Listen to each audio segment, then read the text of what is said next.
And welcome back to Fourth and Pain, the only pro wrestling show to be hosted by an NFL player and a weight loss champion, Redskins defensive end Adam Carriker, Hi. former wrestling announcer turned weight loss champion Chuck Carroll. And let's just dive right in there. Be sure to follow us on Twitter at Fourth and Pain. Have lunch with us every weekday at noon, fourthandpain.com, blah, blah, blah, blah, blah, blah, blah. I'm jumping out of my skin because you have come up with the formula, Adam, that has just kind of solved, in your eyes anyway, the BCS woes and take away what you call the bull crap system and turn it once again into something special.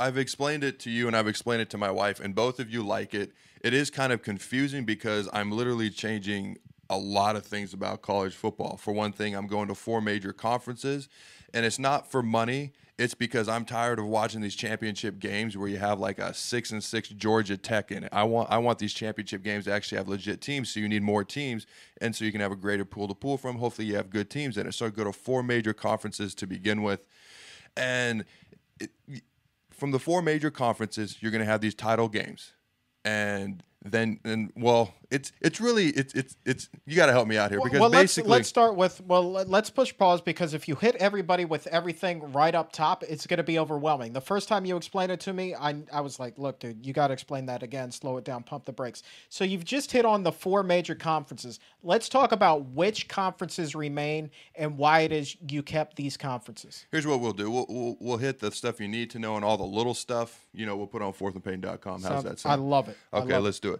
So there's the 4 major conferences, and I kept the Pac-12, which is now the Pac-16. I kept the Big Ten, I kept the SEC, and I kept the ACC. Basically, East, West, North, South. The Big 12 is gone. The Big East is gone, and a lot of the Big 12 teams end up going to the Pac-16. Not all of them. Some go to the Big Ten. A lot of the Big East teams join the ACC. Not all of them. Some of the ACC teams, like Georgia Tech and Clemson, who are geographically in the SEC, are put in the SEC. The only conference that doesn't make sense, all the Big Ten teams go in the Big Ten, where they should be based on geographic, like Notre Dame should be in the Big Ten. I put them in the Big Ten. The ACC, the problem I had with them is there are a lot of Northeastern teams. Well, there's not, like Rutgers, UConn, Penn State's pretty good, Virginia Tech's pretty good, but North Carolina, all these teams are not that good at football. So there's one conference that geographically doesn't make a ton of sense. I dropped South Florida because I had to drop some teams to fit because there's like 70 BCS teams right now, and I had to narrow it down to 64 because 16 times 4 is 64. So I got rid of South Florida in hopes that it would make the Florida teams better because they would have less people to have to recruit against, and actually dropped Wake Forest out of North Carolina trying to do the same thing. And I put Florida in the ACC because the ACC needs some good football teams. Otherwise, it's not that great a conference. But with those 3 Florida schools in it, Miami, Florida, Florida State, they're actually pretty good, and they have a top 10 team every year. All right, well, let's talk about this. 16 teams in each conference now, correct? Yes. All right. One point that I need to touch on real quick. I know you're a Big Ten guy, but shouldn't it also be the Big 16 at this point? I mean, they haven't been able to count since '93 when Penn State joined and they had 11 teams. I mean, if they want to change it to the Big 16, but they haven't changed it to the Big 11 or the Big 12 yet, so although there's already a Big 12, so that would be confusing. But I would imagine they would just stick with Big 10. You Change the name if you like. Okay. That's actually the least relevant part.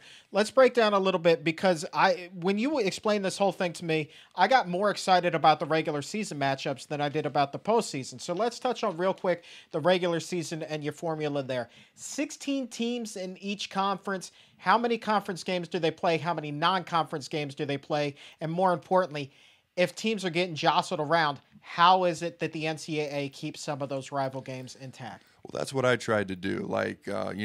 Maryland really doesn't have any rivals in the Big Ten, yet they're joining. Like, to me, it's not about the money. I know it's going to be that way for some people, but to me, it's about geographically making sense and keeping as many rivalries together as possible. Now, sometimes you just can't do it, like Notre Dame, USC. They're going to be in different conferences. The way it worked out in Nebraska and Oklahoma, which used to be a major rivalry, they're in different conferences. So how it works is you get 3 non-conference games, just like normal. Okay. Then you get 7 conference games because there's going to be 8 teams in a division. You play every team in your division. You get 7 conference games. Those are the only games that count towards getting to the conference title game. So there's 10 games. Then there is also, by the way, I eliminate a game because within this there's a playoff system that is possible, and teams can end up playing 16 games and it's just too many. So I have teams playing 11 regular season games plus a championship game, which is 12. So instead of 12 regular season games plus a championship game is 13. I've eliminated one. So that's 11 across the board because as it stands now, some teams play as few as 10, some play as many as 13. It's just kind of all over the place. Everyone's got 11, and then everyone's going to play a 12th game. If you're in the championship game, that's your 12th game. Even if you're not, a team like Florida this year, who's actually in the ACC now for me, but let's just say they were still in the SEC, they would have had to play a really good team from the team in the opposite division in their conference. So say they would have had to, I don't know, whoever it would have been like LSU or something. They would not have played them in the regular season because you don't play teams from the other division except but one time a year. So you have your 3 non-conference games, you have your 7 conference games, and then you get 1 crossover game where you can play a team from the other division in your conference. It does not affect going to the conference title game. It's just so you can get some crossover, you can get some rivalries going within the 2 divisions. Now you can have a designated rivalry, you can do whatever you want, you can play a different team every year. If you don't want to do that, your other option is, if you're a Notre Dame or a USC, you can have a designated non-conference rival that you play every year. So that's where Notre Dame and USC can play every year. Nebraska and Oklahoma can play every year. Florida and Georgia, who would be in different conferences, can play every year. So you got 3 non-conference, your crossover game, and your 7 conference games. And then your championship game, or I call them bowl playoff games, where you're fighting with other teams to trying to get into a better bowl. All right, now I'm enamored with the regular season. Let's look then into the postseason. Let's look at the bowl formula and how it is we can eventually crown a national champion. The bowl system, how does it work here? So to me, the bowl games have really been devalued. They're nowhere near as important as they used to be, and they should be part of the playoff system. So to me, I want to go back to the way they used to be traditionally played, where the Pac-10, now the Pac-16 champion, automatically goes to the Rose Bowl. So this year, that would be Stanford. Automatically going to the Rose Bowl. Then they play the Big Ten champion, and I have Notre Dame in the Big Ten, and I have them winning it. So automatically in the Rose Bowl, Pac-16 champion versus Big Ten champion, Notre Dame versus Stanford. Now, they probably would not have played in the regular season because Notre Dame wouldn't have a free schedule to play 12 teams whoever they want. Right. They'd only have 3 non-conference games, and they would already be playing USC, so this would be the first time they'd be playing. Then there's the SEC champ automatically goes to the Sugar Bowl, the way it's always been. So that'd be Alabama. The ACC champ automatically goes to the Orange Bowl, which this year with Florida in the ACC would be Florida. And then I have, there's 4 open spots left. I give every year 1 spot to the highest remaining non-AQ team, the highest team not in an automatic qualifying conference. Whoever the highest rated team is would get in. And in past years, let me look that up real quick. I was concerned that I would have some low-rated teams, but in past years, 2010 is number 3 TCU, number 5 Boise State in 09, number 7, number 10, number 9, number 14, number 5. Like these are top 10 teams, top 5 teams year in and year out. So that's going to be a good team almost every year. Lowest I heard there was 14. That's still pretty good. That's still a spot ahead of what Northern Illinois is this year. Weren't they a 15 seed? Yeah, and the other thing with that is Utah is no longer a BCS team. Neither is TCU because I had to get rid of some of these teams because there's only 64 BCS teams now. And since these teams have joined the BCS, it's been hard to get a non-AQ. But if you boot them out like they used to be, and like they probably should be, because now you just have a million BCS teams, then you're going to have a BCS qualifier that's in the top 5, top 10. This is going through the past 10 years. There's only 1 year there's not a top 10 team. Name me a year when almost every year there's a BCS conference who doesn't have a top 10 team in. So you're going to have a good team every year. Cool. Okay. So now you've got as I'll put them, the January 1 bowls out of the way. All played on January 1st, by the way. I love that. All the other games are done by January 1st. The only bowl games now played on January 1st are these 4 bowl games. I love that. Now, so we've got the bowl games, all the conference champions, they know where they're going. Hold on 1 second. We forgot. So you got the 4 conference champions. You got the non-AQ team getting in. Then you've got, and they don't have to go to any specific bowl game. They can go to any of the 4 BCS games they want. They are an at-large, so to speak, but they automatically get in. Excuse me, a little gas. And then you get the next 3 highest-rated teams. I don't care who they are. I don't care what conference they're in. The next 3 highest-rated teams automatically get in. The only exception is you can't have 4 teams from the same conference because then you're forced to have a rematch. You don't want to have a rematch, but you can have 3, and then you have to have a team from another conference. And this is where it gets a little bit convoluted, and this is why we're going to put the entire program up on fourthandpain.com in writing so you can kind of follow along. And if your head's spinning right now, don't worry. So was mine the first time. Stick with it. This program works. Chuck was not a believer at first. Chuck didn't like it. He was anti this. Now he totally loves it. And his exact words to me were, this should be given a shot. Not just let's talk about it, not just I like it, but he actually thinks this should be given a shot to work. Well, yeah, and if somebody up there heard about it, they should actually give it a shot. I'm a very much a traditionalist, as we've talked about on the show. You know, you asked me once, well, how would you fix the BCS? And I was like, well, 16-team playoff system.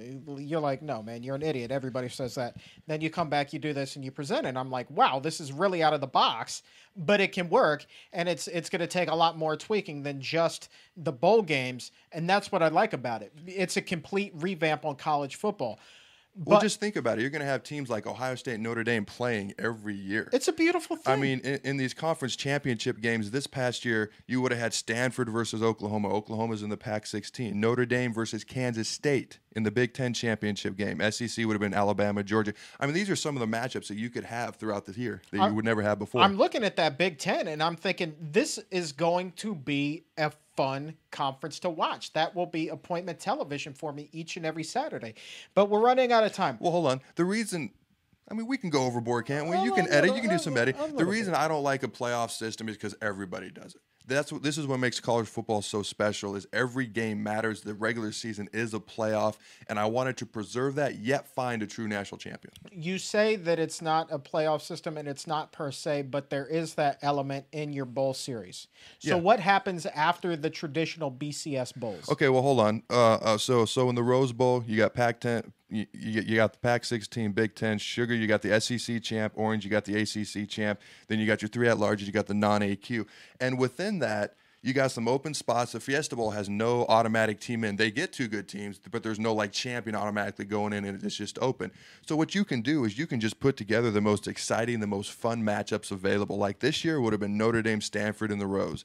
It would have been Alabama versus Oregon in the Sugar Bowl. It would have been Florida versus LSU, which doesn't sound exciting, but they would not have played because they would have been in separate conferences. So that would be an exciting bowl game to watch. And those would be the bowl games. And then how do we get the national champion? So here's what happens. After the bowl games are played, you look at who the top 4 teams in the nation. The bowl games are played January 1st. The playoff, if needed, and we'll get into that, is January 8th, and the national championship is January 15th. So to me, in order to automatically, you look at the top 4 teams, in order to automatically be looked at, you have to win your conference championship and you have to win your bowl game. To me, they're equal, and you have to do it to automatically get in. If you lose it, it doesn't mean you're out. It just means you're on the outside looking in, and you have to wait to see what other teams do. Okay. So this year, here's how it would have worked. First thing you do is you look at their record. Notre Dame's undefeated. They won their Big Ten. They won the Rose Bowl. They're obviously in. Number 2, Alabama, 13-1. I'm just predicting they'd beat Oregon and win the Sugar Bowl. SEC champs, Sugar Bowl champs, number 2 team, they're getting in. Florida, who's in the ACC, won the Orange Bowl, won the ACC championship, is 13-1, number 3. This is just how I'm projecting it would have happened. It could be various different ways. They basically have the same record as Florida. They won their conference. They won their bowl game. They have the same exact right to get in as Alabama does. I mean, they're not rated as high, but they have the same resume. Number 4, Georgia, based on who I think would win. They have 2 losses. They also didn't win their conference. They do not get in. So what would happen is there'd be a committee of 10 people, and these 10 people look at only 4 teams, only the top 4 teams, because there's never going to be more than 4 teams to win a major BCS conference championship, because there's only 4 conferences, and there's never going to be more than 4 teams to win a BCS bowl game. There's only 4 BCS bowl games. Right. So there's no point in having more than 4 teams. Right. It's just unnecessary. So basically, Georgia would be out, but there's 3 teams. There's 3 teams that equally deserve to get in. So how do we determine this? You tell me, buddy. We have a playoff. So on January 8th, and it can vary. If there's a year where you need 4 teams, there's 4. Like let's say Georgia was, let's say a team from the Pac-16 had 1 loss, they won their conference, won the Rose Bowl. There's 4 teams with the same resume. You'd have a 4-team playoff. That's not the case. It can vary from year to year. It does not have to be the same thing. It's up to this committee to decide. They have to have a 70% consensus, and they decide. And perhaps, let's say Florida hadn't won the Orange Bowl. Well, then there'd only be 2 teams with 1 loss or less, because this year you have teams with 1 loss that won their conference championship, won their bowl game. So then it would just be Alabama and Notre Dame. There'd be no playoff necessary. They just play in the national championship. But Florida has the same resume, ergo you need a playoff. It varies from year to year based on what happened that year.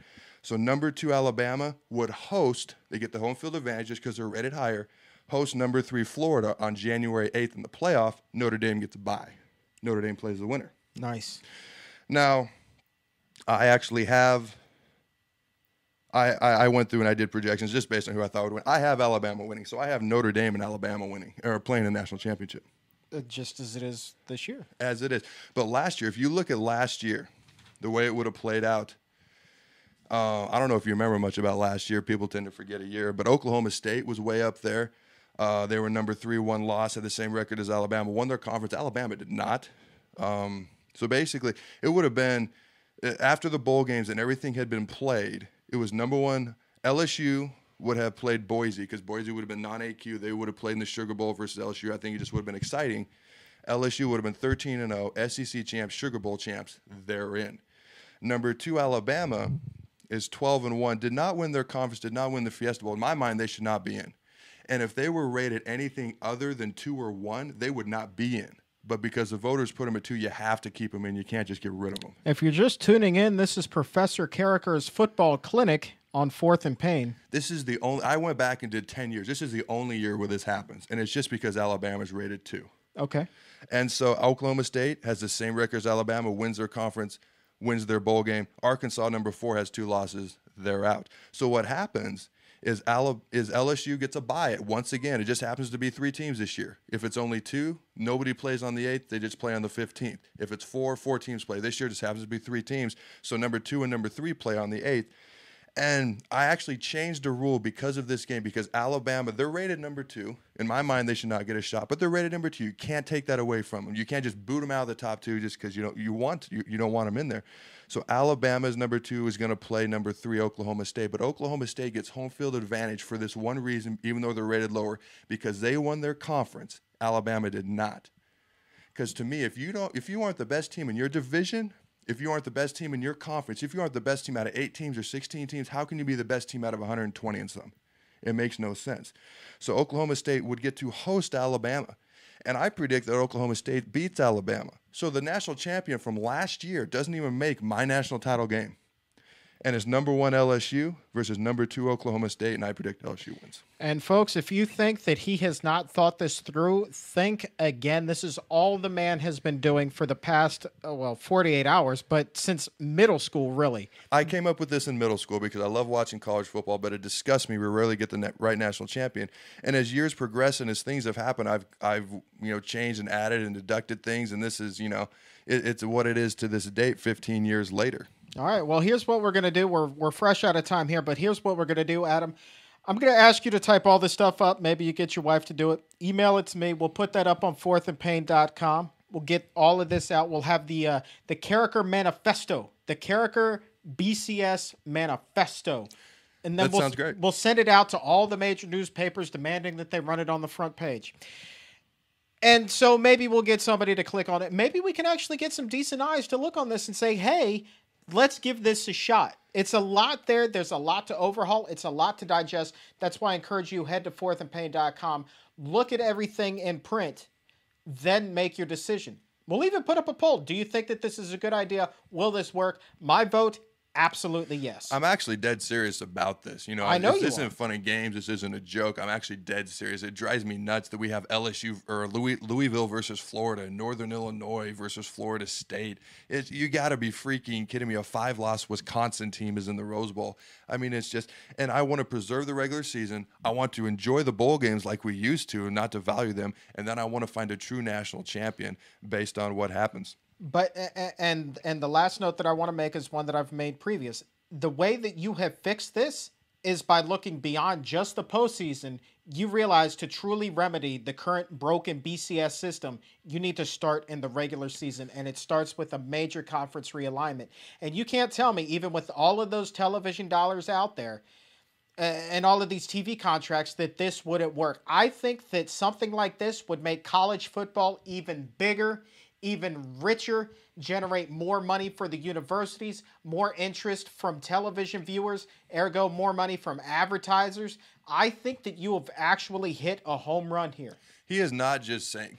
Seriously, he hated this yesterday because I only explained part of it, and then once I went into depth and I explained the whole thing, he didn't really understand it. I explained it again, and he's actually changed his mind. Like, he's not just saying it so I'll do the show with him to be nice. He legitimately, I had to change his mind because he was anti everything about this at first. And I mean, I will warn you, when you look at it online, I just touched on the topic. There's going to be much more in depth. There's actually a lot of rules we didn't touch in because there's little scenarios that could happen. What if an undefeated team outside the top 15 is, what happens to them and things like that. So it's just, there's going to be a lot more things, but that's just the basic gist of basically there's 4 major conferences. The conference champions and four other at-large teams, including a non-AQ team, will play in the BCS Bowls. You look at what's left, and you make the most exciting bowl matchups, and you look at what's left after the bowl matchups. Who deserves it? Who won their conference? Who won their bowl game? And if there's 4 teams, you have a 4-team playoff. No more than 4 because you don't need it because there's only 4 BCS conferences, only 4 bowl games. If there's 3, then you play out 3 teams. If there's not, both teams get a bye. You just play a national championship. Honoring tradition while moving forward to the future. I like it. We are fresh out of time. I'm Chuck Carroll. Thank you so very much for believing in our weirdness. I'm Adam Carriker. I got the largest arms on the D-line. Peace out, Fourth and Painters.